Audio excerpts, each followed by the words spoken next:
And what I am telling you is general umbrella information. You might have kids with neurological differences, with various learning differences, or just who are in some way neurologically atypical. Regardless, this is true about their brain. So this is true for neurotypical kids, neurodivergent kids. For all kids, we're going to learn about brain evolution. We're going to learn about brain waves. And we're going to learn about what's called the upstairs and downstairs brain. And this is true for your kid, regardless of any differences that they may have. And we can talk about those differences as time goes on, or you can always reach out to me for questions about that. Okay, so draw this with me, take out a notebook and some way of writing, and make sure you can pause this video and make sure that you have a pen and paper, because as we've discussed, that is going to be the best way for you to capture all of this information. Let me make sure that the recording is where it's supposed to be. Aha, okay. Okay, great. So draw this with me. All of us, me, you, your next door neighbor, your grandmother, all of us evolved from reptiles. And all of us have something called, you've seen this, you've heard of this before, all of us have something called a brainstem. And our brainstem, draw an alligator with me. Our brainstem is at the bottom part of our brain, and it is what's known as our reptilian brain. Our reptilian brain is in charge of what? It's in charge of, what do reptiles do? They fight, flight, freeze. They excrete, like they go to the bathroom. They create other reptiles. They make babies. They have reproductive urges. And they eat. And that is pretty much what they do, right? They eat, they poop, they make babies, and they run away from scary stuff. That is what reptiles do. All of us have a brain stem that is in, see the stem, that is in charge of fight, flight, freeze, and that is in charge of eating, pooping, hormone regulation in a lot of ways, all of the stuff that we cannot see that our brainstem is in charge of. And then me, you, your kids, your grandmother, your next door neighbor, we all have a part of our brain that is known as the mammalian brain.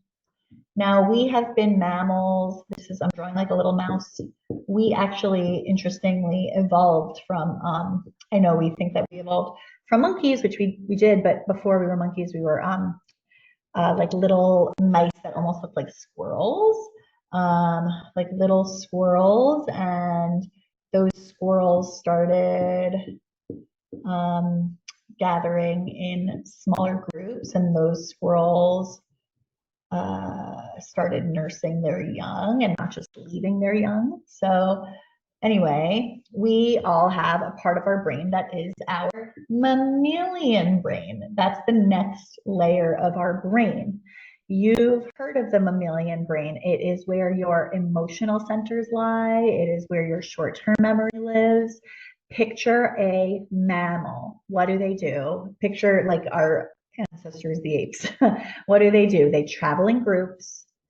They are deeply, deeply, deeply social. They care very much what other people think about them.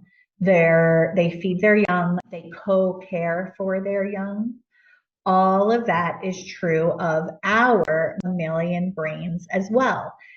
Mammals have a social structure. They have emotions that they feel and go through, and mammals have a deep sense of the community or their family or who they are in charge of caring for. Just look at like any lion that you've ever seen. And our mammalian brain starts developing the minute we're born. We're born with a reptilian brain. We're born with reflexes.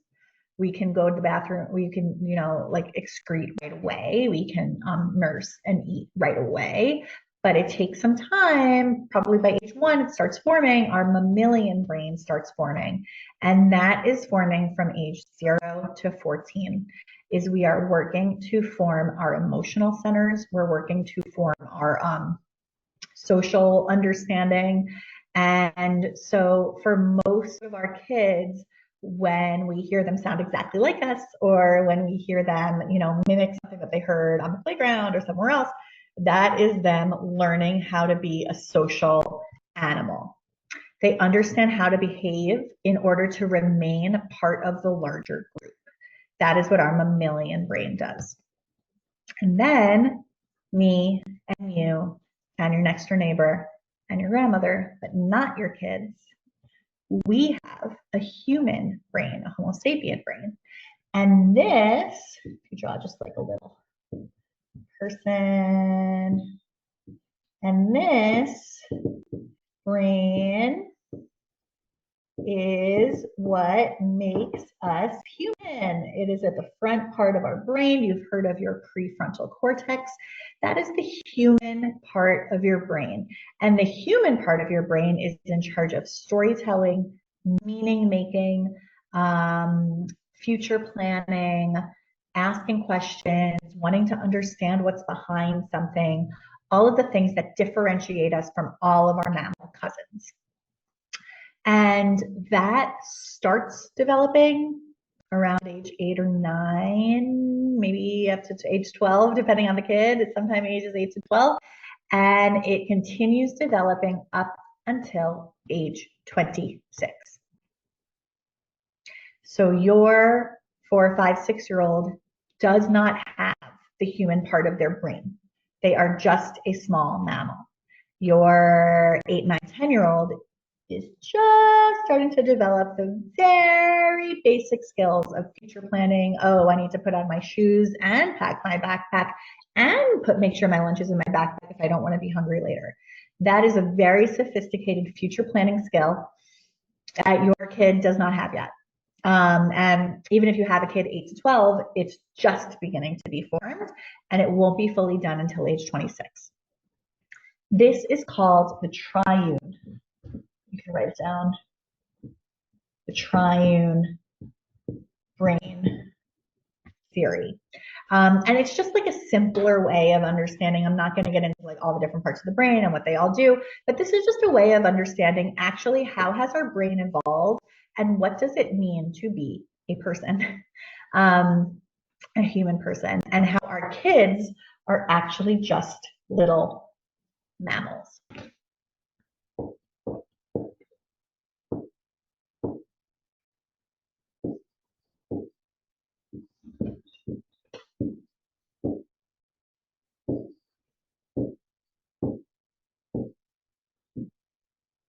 I am as I am seen. Our kids don't have access to the meaning-making part of their brain. They don't have it.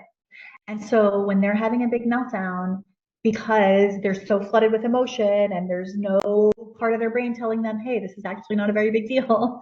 When they're having a very big meltdown and we're like, oh, sweetie, you're freaking out. Why are you freaking out again? You always do this. Why do you always ruin dinner? Why do you always, like, how are you still like this? All of this kind of feeling, which we all have and have done.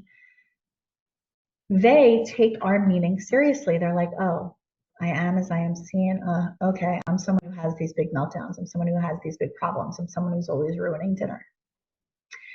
When they have that same meltdown because they're flooded with emotion and they have no access to their prefrontal cortex and they don't know how to calm down, and we're like, oh, sweetie, you're freaking out. What's wrong? Oh, honey. Instead of what's wrong, let's not say that, but it's something like, oh, that's not like you. Oh, you're ruining dinner again? Oh, this isn't like you. What's going on here? This isn't like you. You're someone who's so helpful and you're someone who's like kind to your siblings. I'm going to make a note about that, but if we project to them the positive version of them, that is the version of them that they believe.